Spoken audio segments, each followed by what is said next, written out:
Basketball fans everywhere, appreciate everybody for joining me here on, Wednesday. Happy hump day to everyone. The 24th of February, ahead of few weeks ahead of March Madness. I appreciate everybody for joining the show. Unless you don't know what this is, Tate's Take, where basketball lives. Appreciate everybody for joining. Remember where you can subscribe anywhere that you follow your favorite podcast. And as always, and per usual, at Tate's Take Hoops on all social media platforms. Again, hashtag where basketball lives. Now, I teased it before, got another really outstanding, amazing, this actually checks off a box of mine personally, of guests that I really, really want to make sure that I got on my show so I can ask them a different couple questions. Definitely about one of his Buckeyes. You can see down there on the ticker. I've got it all highlighted in red. So that's just a little bit of a tease for you guys. But without further ado, I want to bring him right in right away to be able to answer some of these college basketball questions that so many different people may have. That would be none other than Clark Kellogg, college basketball analyst of CBS. Find him on social media, specifically on Twitter, at Clark Kellogg CBS. That is at Clark Kellogg CBS. Clark, how you doing? Good afternoon, and thanks for joining me. Oh, my pleasure, Deshaun. Great to be with you. I'm doing well, and it seems like you are too. I am, and thank you much for that. And you know what? We're just a few weeks away to what we'll see for Selection Sunday on the 14th of March. And I kind of want to open things up right away with this as first. One thing that I did notice on your social media handle, and I just kind of like, you know what, that seems pretty cool, but I want a little bit more information. Franchise analyst for NBA2K. What does that consist of exactly? Because I got a little excited. I'm a gamer sometimes. Don't tell my nephews. They think they're better than me. But what does that consist Yeah. of exactly? You know what? I've actually been one of the commentators for the game since 2009. Mm-hmm. And Kevin Harlan, myself, Steve Kerr, before he became coach of the Golden State Warriors, Greg Anthony, some of our other Turner and NBA TV colleagues are part of the broadcasting personalities and commentators on the game. So, yeah, it's really carving out time during the summer in a studio in Columbus where they give us a script and scenarios, and we put ourselves in the middle of a game and commentate it as if we were there watching it, man. So typically during the summer, Deshaun, I'll do 25 to 35 hours of audio file recording, storytelling, game action, reactions to game plays, and then the gamers take it from there. They compile all those audio files from myself, Kevin, Doris Burke, Greg Anthony, and the others, and then they put it into the game where it belongs. And it's amazing. I don't play,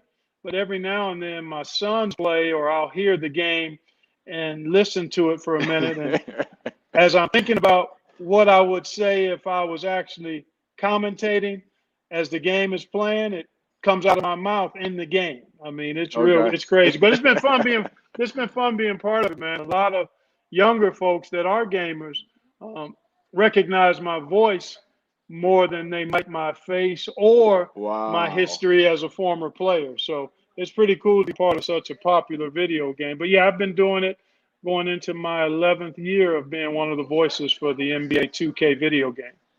And I'm familiar with that as being not much of a gamer, but just a little bit. And I just never knew exactly what that title was, so I'm definitely more than familiar with it, and always have a good time enjoying that. Let me ask you this much, too, because, you know, we hear so many different things about the two teams that appear to clearly be separating themselves amongst the others. And when it comes to college basketball this year, obviously that being Gonzaga and Baylor. But what I don't feel like I hear nearly enough of, if there's very many at all, is some of the concerns that you have.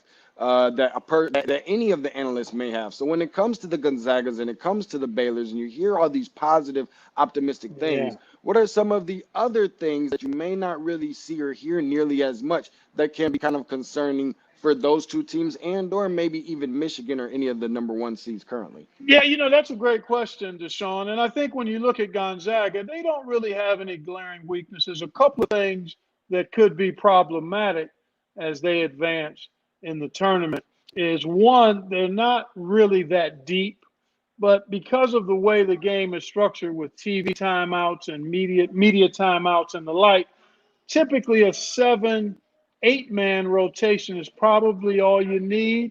And I think they've probably got 6.5 to 7 guys that Mark Few is comfortable with. So the lack of proven depth would be one issue. And then the other thing is there's such a high-octane, fluid offensive team that if, in fact, somebody could grind them, make them play slower, not allow them to get buckets in transition, make them grind out possessions with changing defenses, physical defense, keep them in the half court. I think that would be something that would be interesting to see. I don't know who could do that. Baylor is so good defensively that they might be able to get up into them if they were to meet and really bother Gonzaga's guards. But those guards are physical and good size as well. I think it would be a phenomenal matchup. But for Gonzaga, it's the lack of depth or not the kind of depth that has proven itself.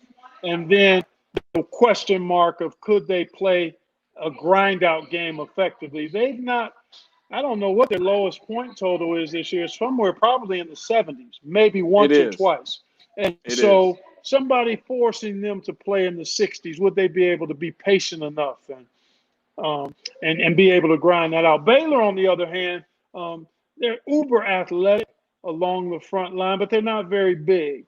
I think a really skilled big guy could perhaps give them problems. I mean, Drew Timme, a case in point. He's terrific, can really score. The kid at Michigan, Hunter Dickinson, is another big guy that catches it well and can go and do work in the paint. So that would be it for Baylor because, again, they're so good defensively on the perimeter. They're so good sharing the ball. And I've seen them grind out games. And I've also seen them explode and beat teams by 20. But neither of those teams, Deshaun, really have what I would call any glaring weaknesses. So those are the things that I look at that might be problematic going forward for them. Now, I know that we didn't really get a chance to see the game because of the postponement, but just kind of curious from the lens of Clark Kellogg, who would you have taken in that game? Whether it would be different had you taken them when they played or now, who would you have been your pick? I love that question because as the game was scheduled, it was actually scheduled to be on CBS. I was in the studio anticipating, as were all college basketball fans, a great matchup, 1 versus 2, to kick off our season on CBS. And then obviously it was postponed, canceled because of the virus. But nonetheless, I would have chosen Gonzaga at that time because of their offensive firepower. But after watching Baylor and the way they can defend, I mean, those 4 guards, they give it to you at both ends, Deshaun. You look at Davion Mitchell, Jared Butler, Flagler, and Maceo T. They make plays. They can guard the ball. They help off the ball defensively. They can dribble, drive it. They can spot up and shoot threes. They can make passes. I mean, there's nothing those 4 guards can't do. And that would have been really fun to see how Gonzaga would have handled the kind of pressure I think Baylor can apply defensively from the perimeter. Sure. And I want, I saw last week, I got a notification on my phone, 25% of the attendance will be allowed for the NCAA tournament.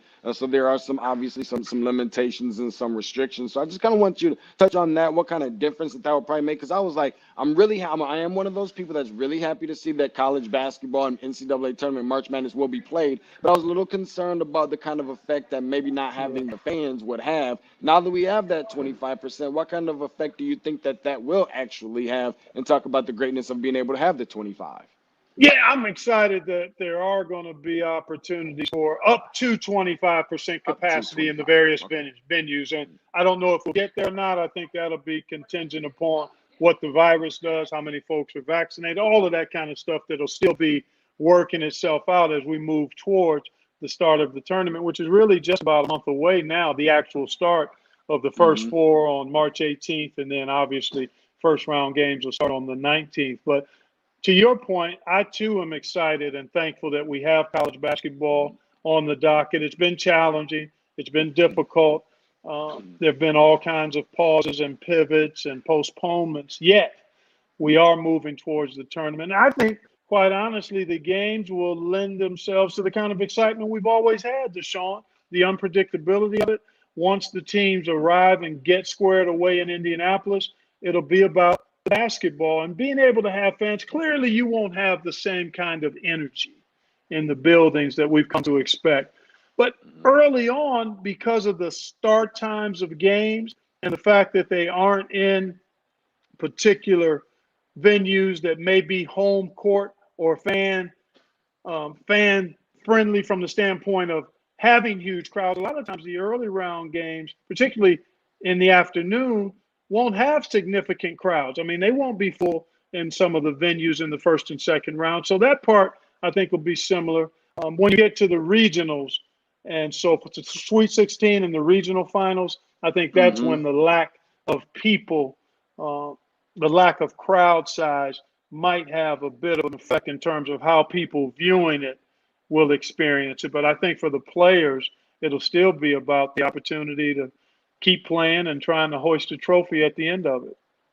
Joining us for a few minutes, Clark Kellogg, college basketball analyst from CBS and franchise analyst for NBA2K. Also, former Indiana Pacer Clark Kellogg. Remember, you can give him a follow. Make sure that you do that at Clark Kellogg CBS.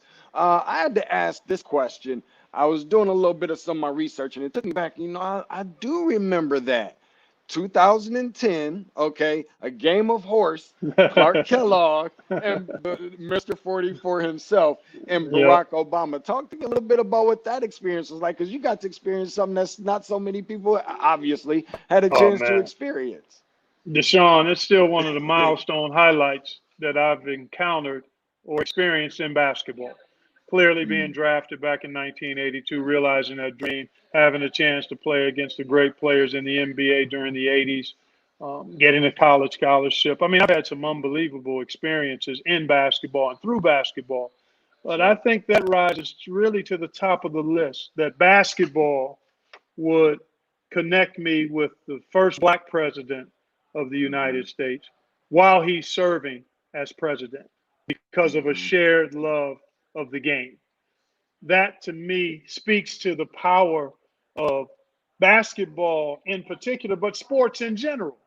When Sure. you have a common love for a game or music, those things really kind of transcend barriers. And so to They have a do. chance, yeah, it really connects people on a level that is special and unique. And to have it unfold in that manner for me, he and I are about the same age. We've got a mutual friend through basketball. And I'm sure all of that played a part in him being open to engaging with us at CBS and me personally on the court, and then had a couple of other interactions with him afterwards, but always around basketball. His love of playing, him coaching his daughters, me being able to watch my kids participate in sports. Our daughter played volleyball, both boys played college basketball. So it was fun. It was awesome. Other than the fact that I came up short in the POTUS game, that was the only slight negative. And that Okay. really, for me, isn't a terrible negative. But to the fraternity of players that I belong to, NBAers and college guys, there are some that still don't care for me having lost that game. I'll tell you what, I'll be honest, I'm a little envious of the opportunity that you got in the most respectful of ways. A little bit Yeah. of envious. I could just imagine how awesome that experience was, and obviously not knowing President Obama personally, but could just imagine how awesome not only the experience but just the kind of man that he is, and just to Yes, be in that exactly. kind of environment, very respectable. There's this word that's been thrown around quite a bit that I've heard some other people use, and I'm like, I gotta ask the man himself. When it comes to spurtability, how do you?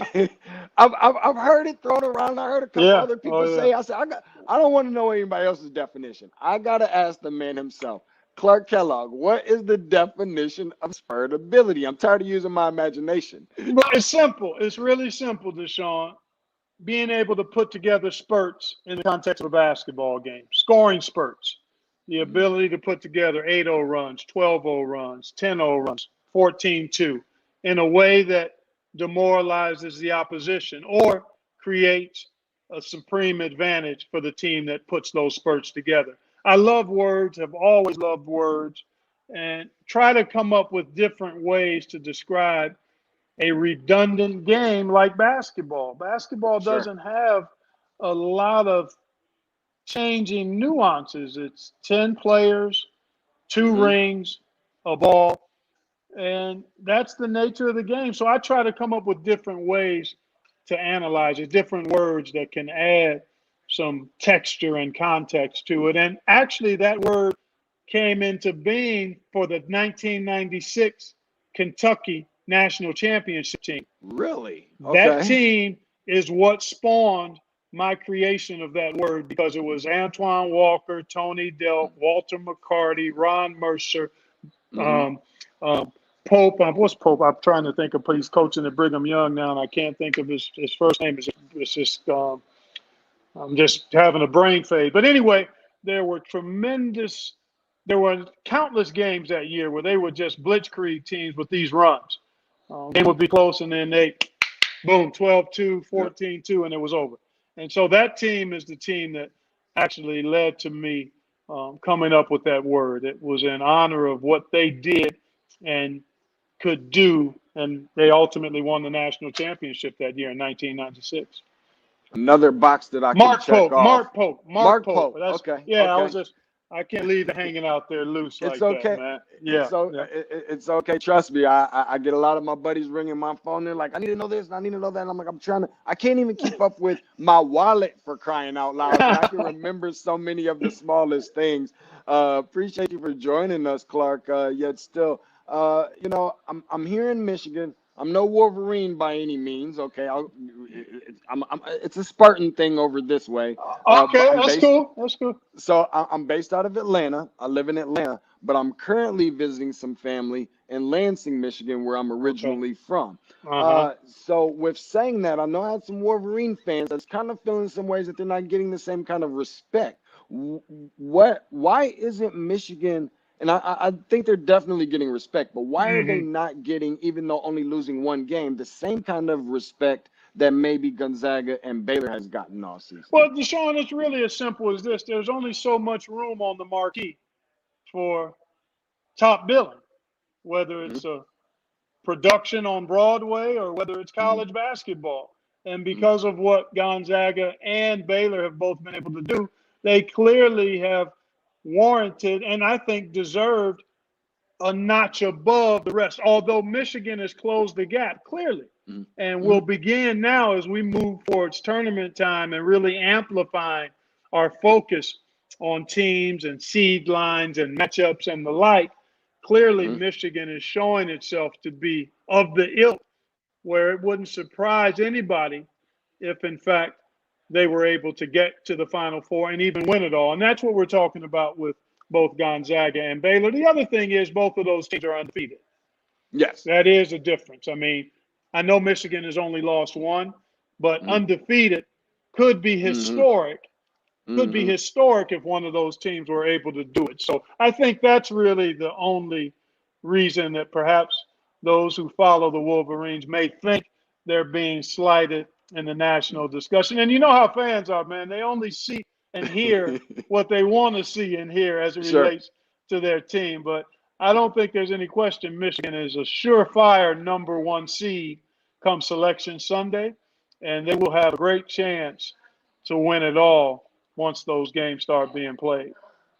What we will see over the course of the next 24 plus hours or so is a team that is currently having is a 1 seed in the NCAA tournament for now, and that's your Ohio State Buckeyes. And Mm-hmm. then they're playing a team that is currently right now just really searching for any kind of hope to be able to make it in, and that's the Michigan State Spartans. Just a very small and brief preview of that game.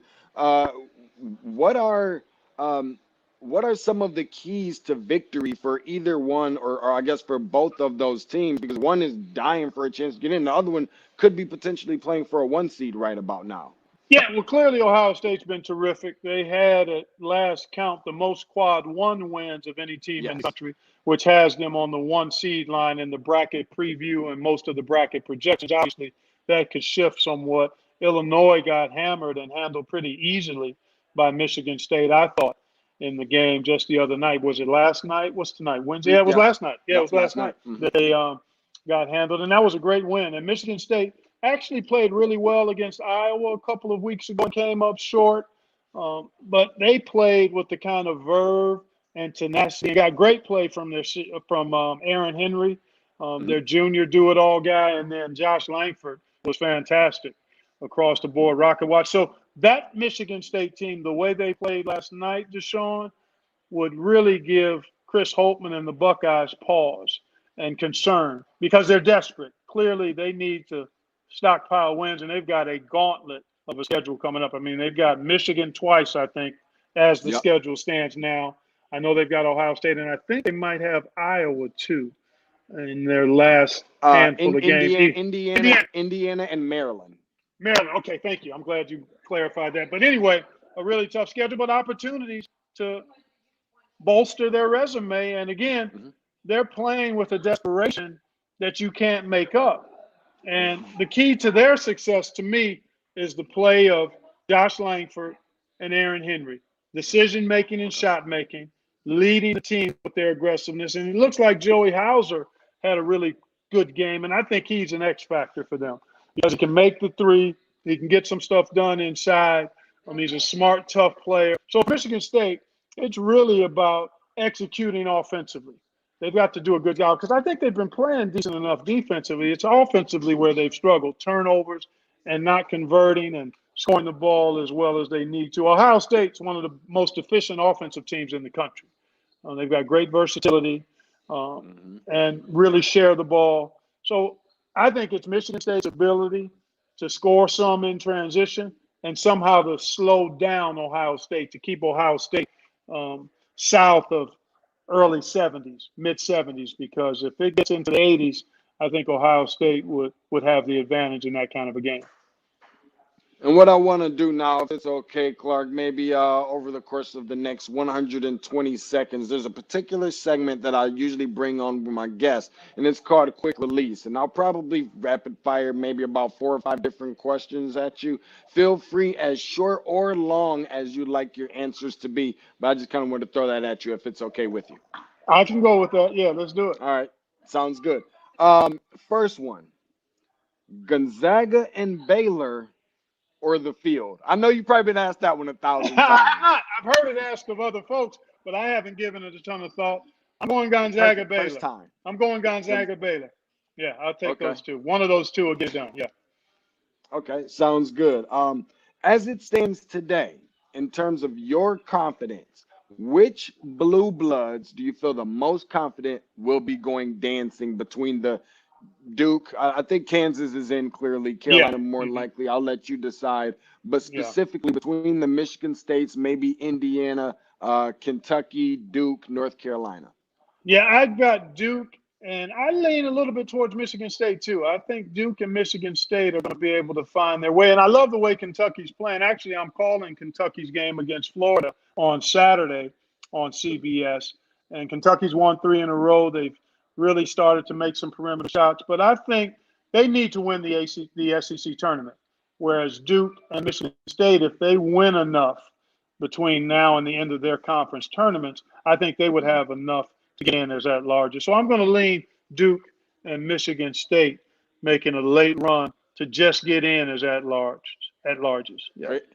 Crazy to think what all this could look like, a college football playoff with no Alabama, Clemson, Ohio State, Notre Dame, and all those teams. That would be absolutely crazy. I can still keep bringing that up. It keeps floating around at the top of my mind for some reason. Maybe a couple or a few of what you would consider to be the most dangerous mid-majors in the event that they get into the NCAA tournament. Well, I would certainly look at Western Kentucky. The Hilltoppers, they've got a tremendous big guy in Charles Bassey. They've got excellent perimeter players as well coached, and they played a representative schedule. That's certainly a team outside of the Power 5 conferences I would look at. You know, the Mountain West Conference to me is just a notch below the Power conferences because it's really an outstanding basketball league. And San Diego State is starting to round into form. They've got 2 outstanding seniors in Matt Mitchell and Jordan Shackle.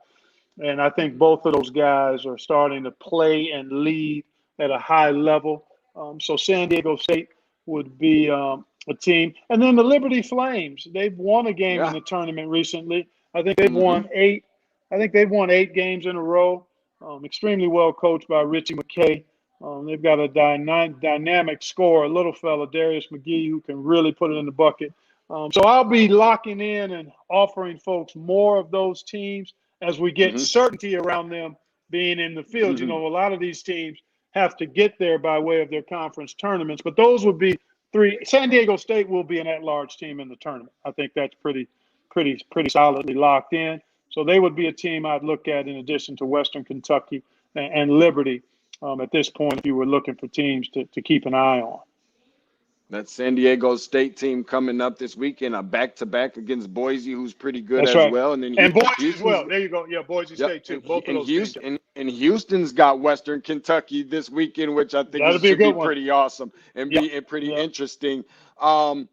If not Gonzaga or Baylor, which team do you think has the best or is most equipped to win this national championship? I love Michigan. I like their versatility, the way they share the ball.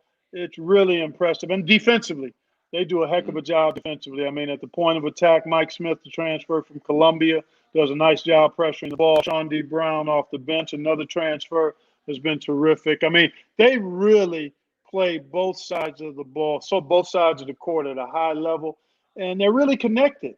I mean, they move that ball so well, and they've got shooters. They drive it. I like them a lot. I like Illinois, too. Despite the loss to Michigan State, where they really struggled to score the ball, they still have a dynamic duo, and the Sumu and Coburn. And they've got a couple of young kids in Miller and Cabello that are outstanding. So, I mean, Illinois, despite that loss, have been playing at a high level. I think they'll regroup and bounce back. Another thing that's interesting because of their style is Alabama. You know, the fact that they shoot a high volume of threes. They've got multiple Yes, they do. good three-point shooters. Defensively, they've gotten better.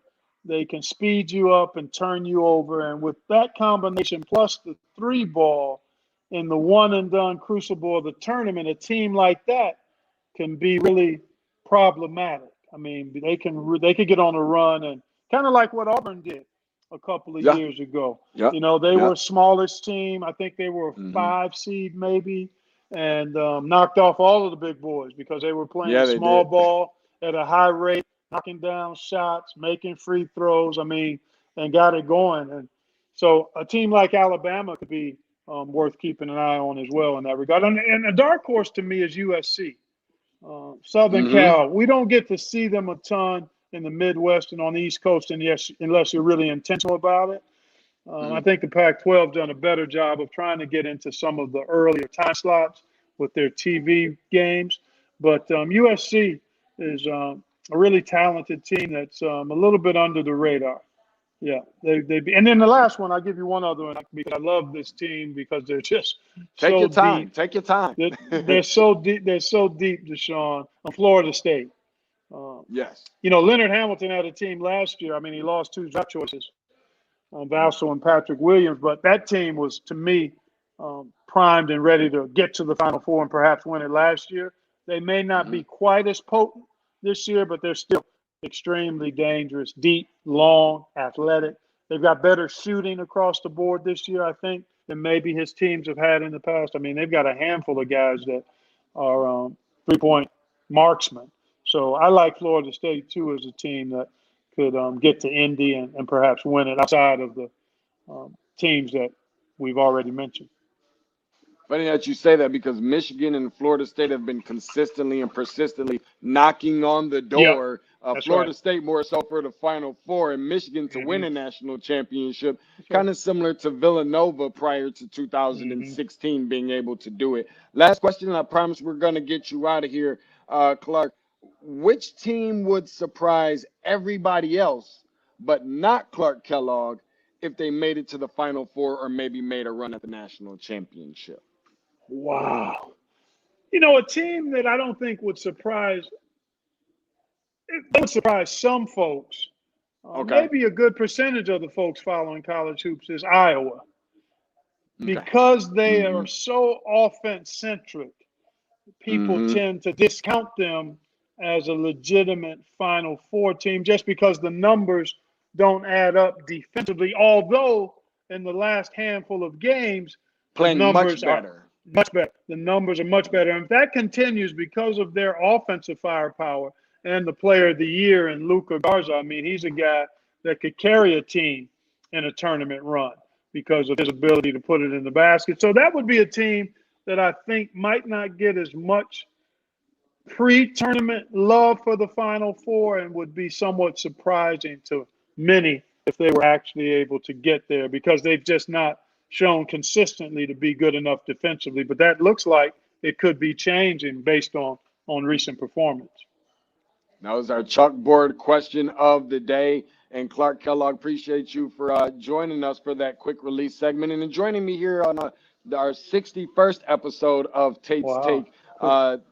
So I really, really appreciate you making some time to come in and joining us here in what I like to call the locker room. Clark Kellogg, college basketball analyst from CBS. Remember, find him on Twitter. Give him a follow at Clark Kellogg CBS. That is at Clark Kellogg CBS. And I'll tell you what, this is my very last thing I'm going to say. We were in San Antonio, and I think I ran into you somewhere in the back towards one of the media workrooms or something in that range. And you gave me a very, very important key piece of information that also helped me catapult and move in a direction for me to be able to create this particular platform. Wow. So I want to make sure while you're here before you got off that I did say thank you for those very encouraging words and gratefully appreciate it for that. Oh, man, I appreciate you sharing that, man. It's great to join you, too. If we have a chance down the road, I'd love to come back on and chop it up with you again as we move down the road to the Final Four. Looking forward to it. Have a blessed evening. I appreciate you for joining us. Yep, my pleasure, Deshaun. Keep on keeping on, man. Thanks a lot. Will do. Thank you much. That was Clark All right. Kellogg, Take care now. CBS. Thank you much. You as well. That was Clark Kellogg, CBS, college basketball analyst. And remember to do your part. You can always go on, and you never know what guests we're going to have here on the show. So do your part. You can always subscribe. You ain't got to go through scrolling and seeing on Facebook, oh, Deshaun's coming. Don't even worry about that part. It takes less than 30 seconds. I promise you. If it takes longer, I'll pay you unless you got one of those silly phones that one of those old school Obama phones or something that's going to take a little bit longer to pull everything up. Just go and subscribe. It's very, very easy. Anywhere you find your favorite podcast, iTunes, Google Podcasts, Red Circle, Spotify, Stitcher. We stream live on YouTube as well as we do on Twitch as well, on Periscope and on Facebook. Make sure you tell a friend, tell your mama, tell your grandmama, tell your baby mama, tell your enemy, tell any and everybody anywhere in between where they can find the best, the most entertaining, the most educational, and the most informational basketball content on the planet in the form of a podcast, that being Tate's Take. And follow along on all social media platforms at Tate's Take Hoops. That is at TATES TAKEHOOPS. Again, that is where basketball lives. So somewhere within right around the next 48 hours or so, right up in that range, 3 o'clock P. So I guess that'll be exactly 46 hours from now. We'll have my guy Lindsey Huddleston on from SPS to come on and give us a little bit of a preview and a recap of the Michigan State-Ohio State game and a preview of their next game that'll be coming up over the weekend. Lindsey Huddleston is going to join us to talk a little bit about that. That's at 3 p. Eastern Standard Time on Friday for our Victory for MSU segment. So be sure to circle back around, go and hit the subscribe button, find us on YouTube, hit the subscribe button. You get a notification ding every single time that we come on live, and that way you can kind of keep up with all the happenings on what's going on here on this particular platform as we get ready for the March to March, I guess, the March to March Madness. Appreciate everybody for joining me, and I look forward to seeing you guys sometime within the next 46 hours or so. Be blessed.